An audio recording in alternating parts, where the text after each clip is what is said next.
নিম্নচাপের জেরে রবিবার রাত থেকে রাজ্যের বিভিন্ন স্থানে হালকা থেকে মাঝারি বৃষ্টিপাত শুরু হয়। সোমবার রাতভর চলে বৃষ্টিপাত।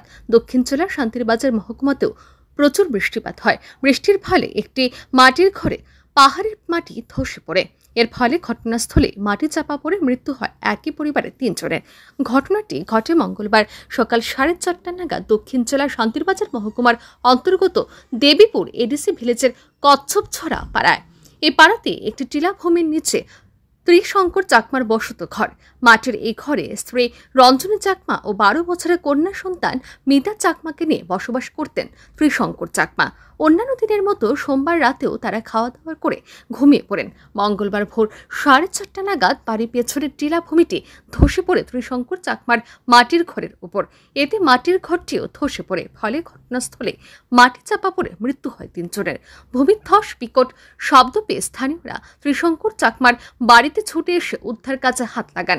স্থানীয়রাই মাটি সরিয়ে মা, বাবা ও মেয়ের নিথর দেহ উদ্ধার করেন। পরে স্থানীয়রা বিষয়টি শান্তিরবাজার মহকুমা প্রশাসনকে জানান। জানা গেছে, খবর পেয়ে মহকুমার প্রশাসনের একটি উদ্ধারকারী দল ঘটনাস্থলের উদ্দেশ্যে ছুটে যায়, কিন্তু প্রবল বর্ষণের জেরে রাস্তা মারাত্মকভাবে ক্ষতিগ্রস্ত হওয়ার কারণে সঠিক সময়ে উদ্ধারকারী দলটি ঘটনাস্থলে পৌঁছতে পারেনি। এই ঘটনাকে কেন্দ্র করে শান্তিরবাজার মহকুমার দেবীপুর এডিসি ভিলেজের কচ্ছপছড়া পাড়ায় শোকের ছায়া নেমে এসেছে।